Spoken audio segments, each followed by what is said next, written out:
শ্রীমদ্ভাগবতং বন্দে বাগ্মায়ং কৃষ্ণ বিগ্রহম দিব্য প্রেমান্বিতং রম্যং রসভাব সমুদ্বলম।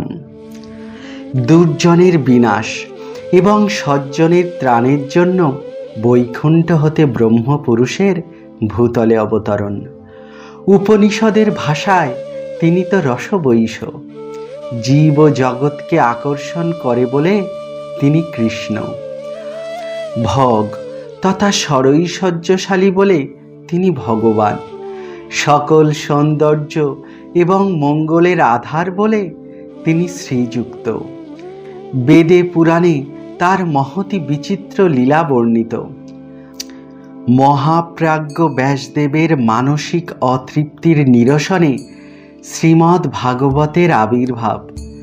মহর্ষি ব্যাস ধ্যাননেত্রে দর্শন করলেন সরৈশ্বর্যময় শ্রী ভগবানের দিব্য প্রেমলীলা।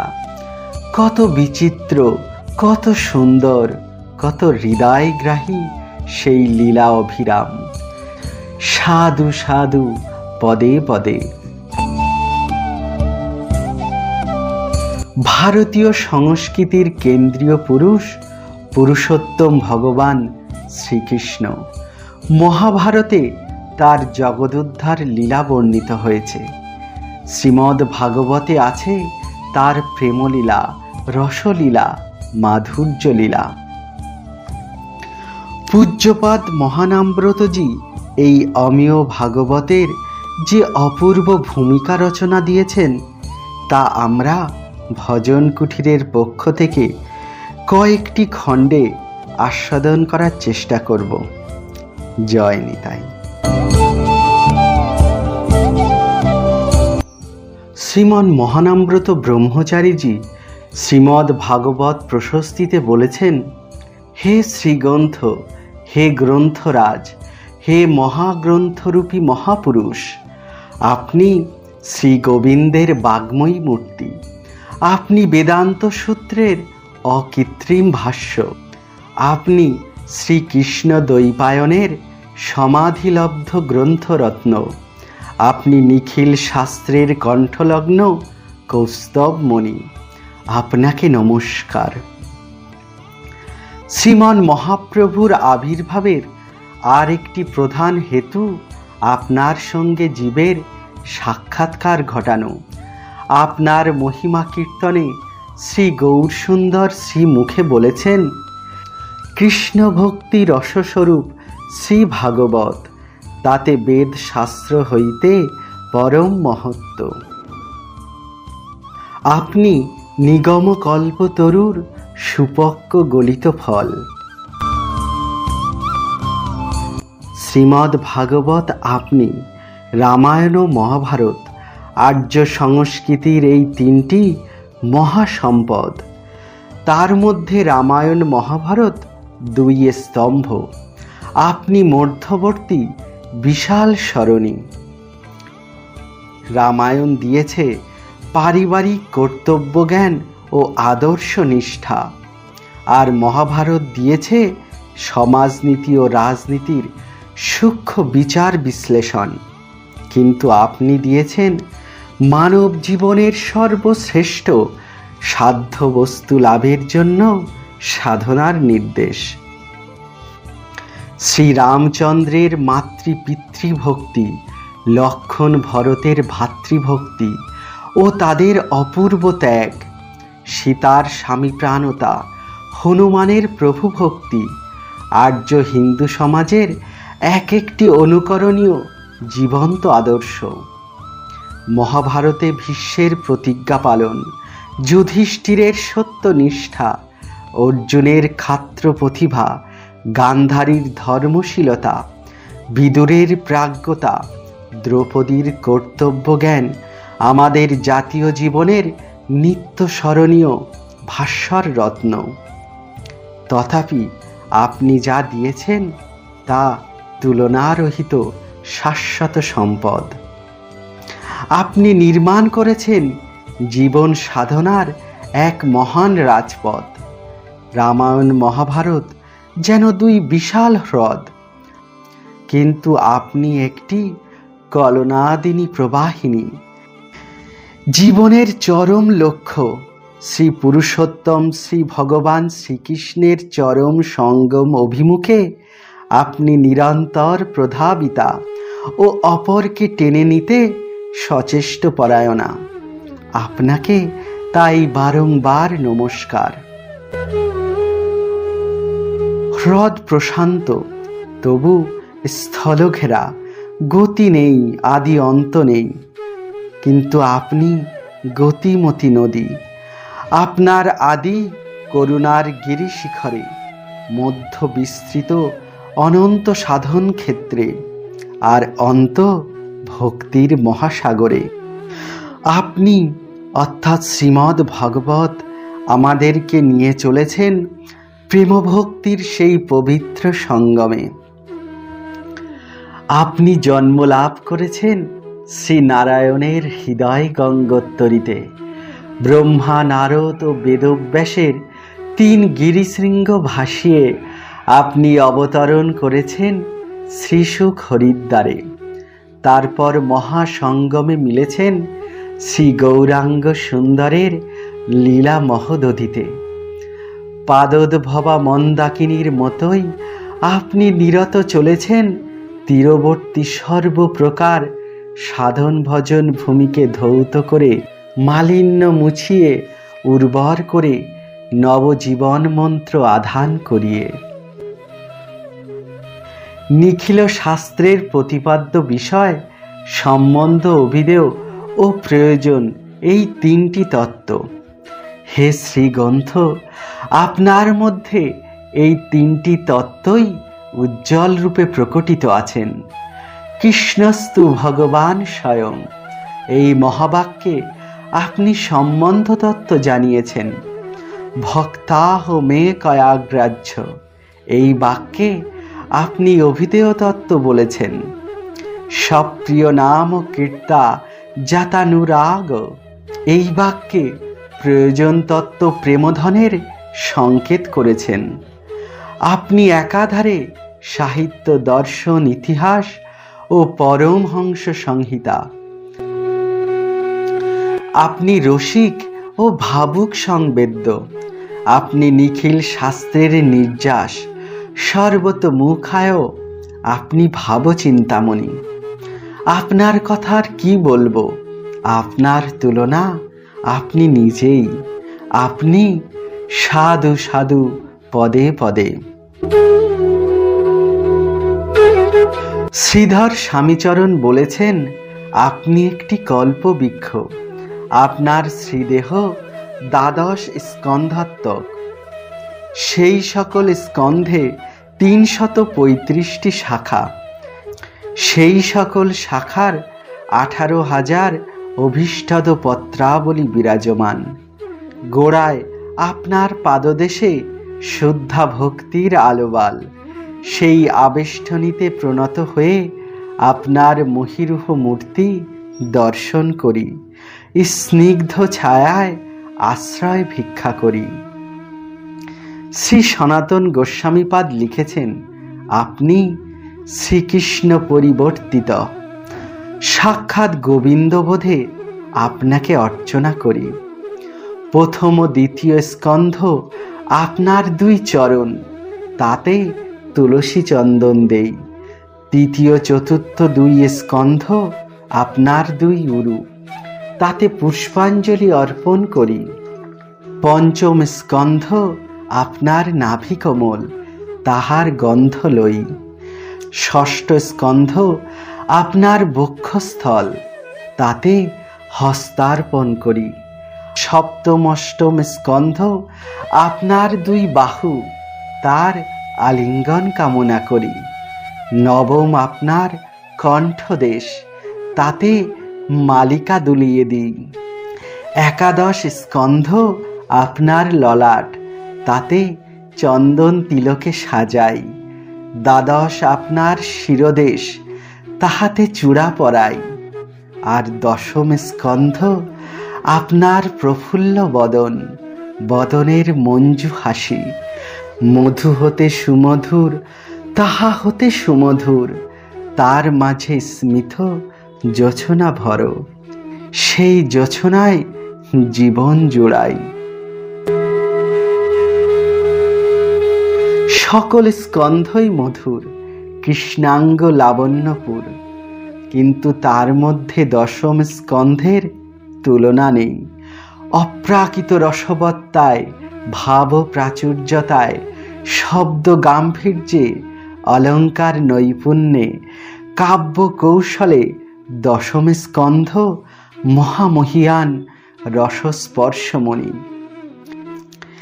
বেদ দুগ্ধ সিন্ধু, তার মন্থনে নবনীত আপনি। মন্থন করেছেন ব্যাসসুত শ্রী সুখদেব, তার শ্রীমুখে আপনি অমৃত দ্রব্য সংযুত। শ্রীকৃষ্ণ অন্তর্ধানের সঙ্গে সঙ্গে আসে কলি। কলির বয়স যখন 30, মহারাজ পরীক্ষিতের বয়স তখন 60। তখন 16 বর্ষ তরুণোত্তম শ্রী শুককণ্ঠে আপনি কীর্তিত হন সপ্তাহ কালব্যাপী নিরবিচ্ছিন্নভাবে হরিদ্বারের গঙ্গা তটে। আবার পরম ভাগবত চূড়ামণি শ্রী সুতকণ্ঠে আপনি গীত হন নৈমিষেরণ্যে শৌনকাদি 60 সহস্র ঋষি সভায়। সুত কথাটি তার উপাধি, আসল নাম উগ্রশ্রবা, পিতার নাম রোমহর্ষণ। পৌরাণিক সুতের মুখে আপনার কথা শ্রবণ করতে শৌনকাদি ব্রাহ্মণ ঋষিগণ এক বিন্দু দ্বিধাবোধ করেননি। এটা আপনার মহামহিমা। আপনাকে স্পর্শ করে সকল সম্প্রদায়ের আচার্যপাদগণ ধন্য হয়েছেন। সুপ্রাচীন হনুমদ ভাষ্য, বাসনা ভাষ্য, সম্বন্ধোক্তি, বিদ্যুৎ কামধেনু, সুখ মনোহরা, ভাবার্থ দীপিকা, মুক্তাফল, হরিলীলা, বিষ্ণু ভক্তি রত্নাবলী আপনারই অনুধ্যানে প্রকটিত। শ্রী শঙ্করাচার্যের গোবিন্দাষ্টক, যমুনাষ্টক, প্রবোধ সুধাকর আপনার আলোকেই উজ্জ্বল। শ্রী মধ্বাচার্য আপনাকে শ্রুতির শ্রেষ্ঠ ফল বলে ভাগবত তাৎপর্য ভাষ্য লিখেছেন। শ্রী নিম্বাকাচার্য, শ্রী বিষ্ণুস্বামী, শ্রী বল্লভাচার্য সকলেই আপনার উপর টিকা টিপ্পণী রচনা করে জগৎকে দান করেছেন। শ্রী সনাতন গোস্বামী বৃহৎ বৈষ্ণব তোষণীতে আপনারই আস্বাদন করেছেন। বৃহৎ ভাগবতামৃতে আপনার কথাই কয়েছেন। শ্রী রূপের লঘু ভাগবতামৃতে, ভক্তি রসামৃত সিন্ধুতে আপনারই মাধুর্য বিচ্ছিরুত। শ্রীজীব গোস্বামীর ষট সন্দর্ভ, সর্বসংবাদিনী ক্রমসন্দর্ভ, লঘুতোষণী আপনারই আস্বাদনে ভরপুর। শ্রী বিশ্বনাথ চক্রবর্তী সারার্থদর্শিনীতে দুগ্ধস্বরূপ আপনাকে ঘনাবর্তে ক্ষীর করে আস্বাদন করেছেন। আমেরিকার চিকাগো বিশ্ববিদ্যালয়ে থিসিস লিখবার কালে প্রভুপাদ প্রাণগোপাল গোস্বামী তার প্রকাশিত শ্রীজীবের সন্দর্ভগুলি আমাকে ওই দেশে উপহার স্বরূপ পাঠিয়ে দিয়ে আশীর্বাদ দান করেন। তার উপর ভিত্তি করে শ্রীজীবের দর্শন সম্বন্ধে থিসিস দিয়ে উক্ত বিশ্ববিদ্যালয় হতে সম্মানের সাথে পিএইচডি উপাধি লাভ করি। এই লৌকিক উপাধি লাভের মূলেও শ্রীগ্রন্থ স্বরূপ শ্রীমদ্ ভাগবত আপনি। এর পরবর্তী সময়ে আমেরিকা হতে কলকাতা ফিরে এসে এখানে ওখানে কয়েকটি বক্তৃতা করি। সকলে শুনে ভালোই বলেন। আমার গর্ভধারিণী জননী মাতা কয়েকটি সভাতেও উপস্থিত ছিলেন। তিনি একান্ত স্বামীপরায়ণা ভক্তিমতী বিদুষী মহিলা ছিলেন।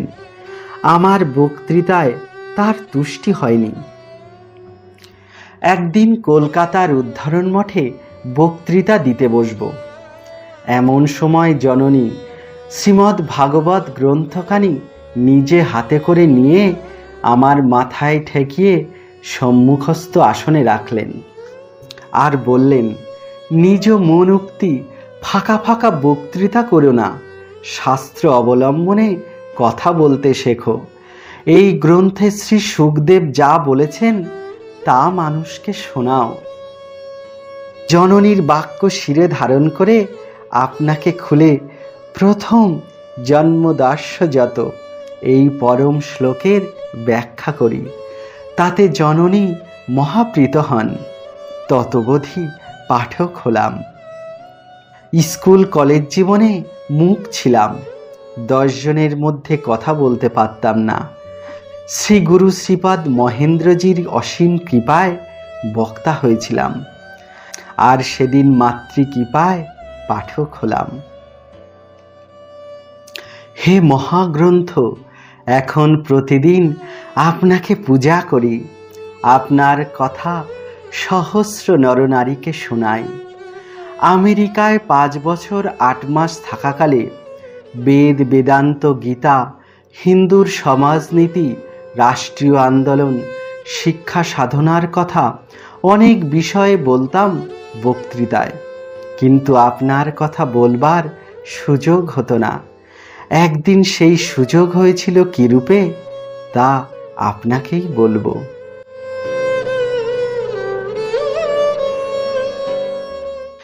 চিকাগো শহরের উপকণ্ঠে দক্ষিণ দিকে 25 মাইল দূরে হাইল্যান্ড পার্কের কাছে বাস করেন হেয়ারমন হিলি সাহেব। শিক্ষার উচ্চ শিখরে তিনি উঠেছেন। আমেরিকায় মেডিকেল অ্যাসোসিয়েশনের প্রেসিডেন্ট, ধনেও ধনকুবের।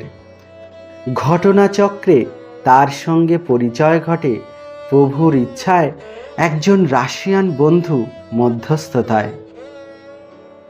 হিলি সাহেবের এক ল্যাবরেটরি ছিল শিকাগো শহরে। তিনি মার্কারি অর্থাৎ পারদ নিয়ে গভীর গবেষণা করতেন। এক শনিবার বিকালে তিনি আমাকে তার বাসায় নিয়ে যান। তার বাসায় দরজার উপর লেখা ছিল ইন লুক। ওইটা আমাকে দেখিয়ে তিনি বললেন, আপনাদের দেশের কথা অন্তরে দর্শন করো। রবিবার সকালে তাকে বলি, চলুন গির্জায় যায়। তিনি বললেন, গির্জায় কোনো ধর্ম হয় না, আসুন ঘরে বসে ধর্মকথা আলোচনা করি। তার সঙ্গে ঘরেতেই আলোচনা করতে বসলাম। প্রথমেই তিনি বললেন, গির্জায় কিছু ধর্ম হয় না এ কথা বলে আমি ঠিক ভালো কাজ করিনি। ভালো ভালো গির্জা আছে, ভালো কথা সেখানে হয়, তবু আমি কোনো গির্জায় যাই না। কেন যাই না তা কোনোদিন কাউকেও বলিনি, আজ আপনাকে বলতে বড় ইচ্ছা করছে। তিনি বলতে লাগলেন, আমার বাড়ি জার্মান দেশে, হাইডেলবার্গের কাছে। ওখানকার বিশ্ববিদ্যালয়ে আমি যখন ছাত্র, তখন একদিন আমার পিতার সাথে এক ঝামেলার সৃষ্টি হয়। কারণ বহু হীন কার্যে তিনি অর্থ ব্যয় করতেন, অথচ আমার পড়ার খরচ তেমন তিনি দিতেন না। তাই নিয়ে তার সঙ্গে কলহের ফলে আমি আমেরিকা চলে আসি। আর বাবার কোনো খবর নেইনি, তিনিও আমার কোনো খবর নেননি। আমার যা কিছু বিদ্যা বা ধন সবই নিজের উপার্জিত। বাবার প্রচুর থাকা সত্ত্বেও কিছু পাইনি বা নেইনি। গির্জায় গেলে গির্জার পুরোহিতরা প্রথমেই আরম্ভ করেন, আওয়ার ফাদার ইন হেভেন, হে আমার স্বর্গীয় পিতা। যত কথা, যত গান, সর্বত্রই ভগবানকে পিতৃ সম্বোধন। এই পিতার কথা মনে হলেই আমার শরীরটা যেন শক্ত হয়ে যায়। ভাবি, ভগবান যদি আমার পিতার মতো হন তবে তাকে ভজনা করে লাভ কি? পিতা বলতে বা শুনতে তাই আমি পারি না, এই জন্য গির্জায় যাই না। আমি তাকে বললাম, পিতা না বলে তাকে মাতা বলুন না কেন? আমাদের দেশে তো লক্ষ লক্ষ লোক ভগবানকে মাতা বলে ডেকে পরম শান্তি লাভ করে। তিনি বললেন, মাতৃ স্নেহও পাইনি, অতি ছোটবেলায় আমার মা মারা যান। আমি তখন বললাম, তাহলে তাকে বন্ধু ভাবেন না কেন? দুঃখে সুখে সম্পদে বিপদে জীবনে মরণে তিনিই একমাত্র সুহৃদ, এই ভেবে তাকে ভাবুন।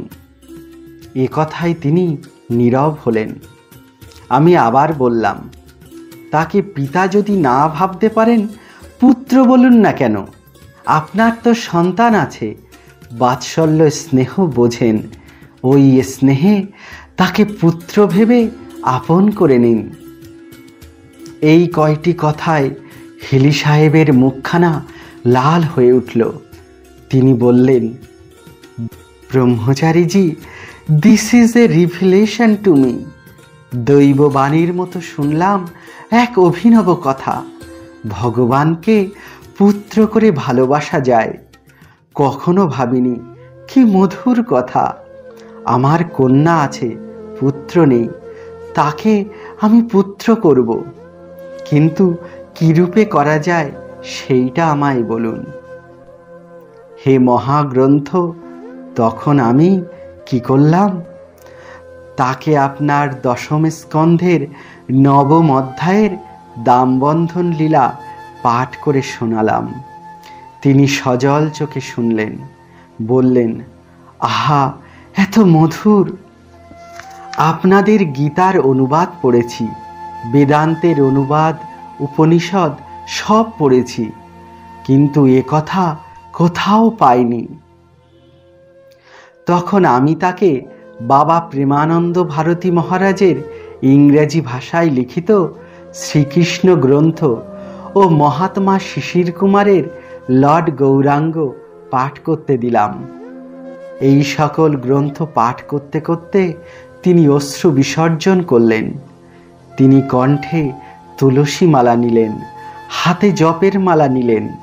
নিত্য ভাগবত গ্রন্থ আপনাকে স্মরণ করে মাথা নোয়াতেন। তার বাসায় মহা সমারোহে ভাগবত অনুষ্ঠানকালে আপনাকে পাঠ করিয়ে তাকে শুনিয়েছি। প্রতি মাসে একদিন তার বাসায় যেতাম। বহু বিশিষ্ট সজ্জন আমন্ত্রণ তিনি করতেন। অপরাহ্নে বলতেন, এখন ভাগবত পাঠ করুন।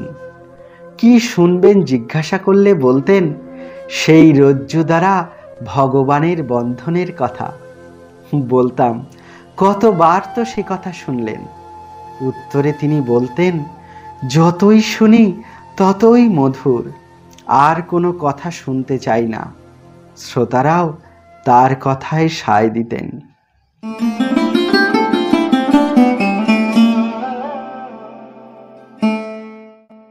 শ্রীমন মহাপ্রভু ও শ্রীমদ্ ভাগবত প্রসঙ্গে শ্রী মহানামব্রত ব্রহ্মচারীজি।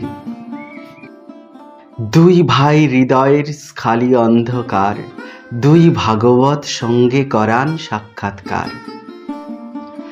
শ্রী গৌর সুন্দর ও শ্রী নিতাই সুন্দর দুই ভাই কলিতাপহত জীবগণের হৃদয়ের অজ্ঞান অন্ধকার স্খলন করে তাদেরকে সাক্ষাৎ করিয়ে দেন শ্রীমদ্ ভাগবত শাস্ত্রের সঙ্গে। বাইরের পরিচয়ের নাম দেখা, আর অন্তরের গভীর পরিচয়ের নাম সাক্ষাৎকার। মহাপ্রভু ভাগবতের অন্তর্নিহিত তত্ত্বের সাথে আমাদের অন্তরের নিবিড় পরিচয় করিয়েছেন। এই অন্তর সাক্ষাৎকারের ফলে আমরা রক্ষা পেয়েছি মহতি বিনষ্টি হতে। এক মহাবিনষ্টির যুগে জাতীয় জীবনের এক ভীষণ দুর্দিনে এই জাতিকে রক্ষা করতে এসেছিলেন মহাপ্রভু। জাতীয় জীবনের মহাদুর্যোগে এ জাতির নিশ্চিত ধ্বংসের কবল হতে বেঁচেছিল শ্রী শ্রী গৌরাঙ্গ সুন্দরের মহাকরুণায়, ভাগবতের মধ্যস্থতায়। পূর্ব অবতারে শ্রী ভগবান অস্ত্র ধারণ করে আসরিক শক্তির বিনাশ সাধন করত ধর্ম সংস্থাপন করেছিলেন। গৌরাঙ্গ মহাপ্রভু কিন্তু অস্ত্র ধারণ করেননি, কাউকেও আঘাত করেননি। কি দিয়ে যে কি করলেন, কি উপায়ে যে হীন দুর্বলতা পাতিত্ব হতে জাতিকে রক্ষা করলেন, সেটাই বড় বিস্ময়কর ঘটনা। তৎকালীন সমাজে ধনৈশ্বর্য, বিদ্যাবত্তা, শাস্ত্র অনুশীলন প্রভৃতি থাকলেও একটি পরম বস্তুর অভাব ছিল, যার জন্য নরনারী আর্তনাদ করছিল, যা মিটিয়ে দিয়ে মহাপ্রভু সমাজ সংরক্ষণের ব্যবস্থা করেছিলেন।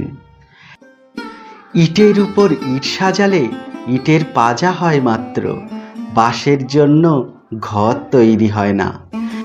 ইটের মধ্যে যে ব্যবধান, তা দূর করে দুই দুই ইটে মিলিয়ে দিতে হয় সিমেন্ট দ্বারা। তদ্রূপ কতগুলো মানুষ হলেই একটি সমাজ বা রাষ্ট্র হয় না, একটি জাতি তৈরি হয় না। মানুষে মানুষে যে শত শত প্রকারের ব্যবধান আছে, তা দূর করে এক প্রাণতায় মেলাতে পারলে তবেই জাতির সংগঠন হয়। ইটকে মেলাতে পারে সিমেন্টের মশলা, মানুষকে মেলাতে পারে শুদ্ধ ভালোবাসা, এরই অপর নাম প্রেম। সমাজে এই প্রেমের অভাবই সর্বাধিক মর্মান্তিক অভাব। এটা স্থির জেনে মহাপ্রভু বলেছিলেন সনাতন গোস্বামীকে, সনাতন প্রেম প্রয়োজন। যার অভাবে মানব সমাজ খা খা করছে, তার নাম প্রেমধন। ঈশ্বরে ভালোবাসার নাম ঈশ্বর প্রেম, মানবকে ভালোবাসার নাম মানব প্রীতি। দুয়ের মধ্যে গভীর ঘনিষ্ঠতা। মানব প্রীতি দাঁড়াতে পারে না ঈশ্বর প্রেমের সুদৃঢ় ভিত্তিভূমি ছাড়া। মানব প্রীতি, বিশ্বপ্রেম এসব সম্পূর্ণ অসম্ভব শ্রী ভগবানের সঙ্গে প্রেমের সম্পর্ক না হলে।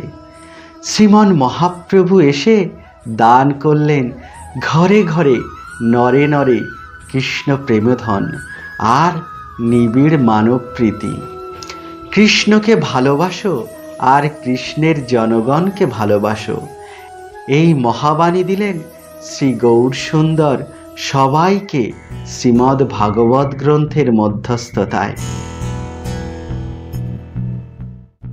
ভাগবত একখানা গ্রন্থ মাত্র নয়, ভাগবত একটি বিশেষ প্রকারের জীবনধারা। ভাগবতীর প্রসঙ্গ নিত্য আস্বাদনে নরনারী এক দিব্য জীবন প্রণালী লাভ করল। ফলে ক্ষুদ্রতা, নীচতা, স্বার্থান্ধতা, বিদ্বেষ সমাজ হতে কমে গেল। মানুষে মানুষে মিলনের বাধা সরে গেল। এক প্রাণতা প্রতিষ্ঠায় জাতি বাঁচল। ব্রাহ্মণে চণ্ডালে করে কোলাকুলি, কবে বা ছিল এ রঙ্গ। দাপর কলিযুগের সন্ধিক্ষণে আর একবার এই জাতিকে বাঁচিয়েছিলেন শ্রীমদ্ ভাগবত। কি রূপে, সেই পুরাণ কথা বলি। নৈমিষারণ্য এক সময় ছিল ভারতের চিন্তাশীলদের মিলন কেন্দ্র। সেখানে এক বিরাট অধিবেশনে মিলিত হয়েছিলেন 60,000 ঋষি। সেই সভার আহ্বায়ক শৌনক মুনি, সভার প্রধান বক্তা শ্রী সুতমুনি। আলোচ্য বিষয় 6টি। তার মধ্যে প্রধান বিষয় হল আলো কোথায়। আলো কোথায়? শ্রীকৃষ্ণ স্বধামে চলে গিয়েছেন। তার সঙ্গে ধর্ম জ্ঞানের আলো অস্তমিত হয়েছে। ঘোর কলি নেমে এসেছে। পূর্ণ ভারত ভূমির সাধন তপস্যার পথঘাট আধারে ঢেকেছে। জীবন পথে এখন আলো দিবে কে? কোথায় পাবো আলো? কে দিবে পথের সন্ধান? নৈমিষারণ্য ঋষি সভায় এই হলো মুখ্য আলোচ্য বিষয়। এই আলোচনায় শ্রী সুতমুনি বললেন যে এই কঠিন প্রশ্নের উত্তর তিনি নিজে দেবেন না। হরিদ্বারে ব্রহ্মকুণ্ড তটে মহারাজ পরীক্ষিতের সভায় সপ্তাহকাল আচার্য শ্রী সুখদেব গোস্বামী যা বলেছিলেন তাই তিনি বলবেন। শ্রীকৃষ্ণ চলে গিয়েছেন স্বধামে, সেজন্য হতাশ হবার কারণ নেই। পথ দেখাবার জন্য আলো আছে।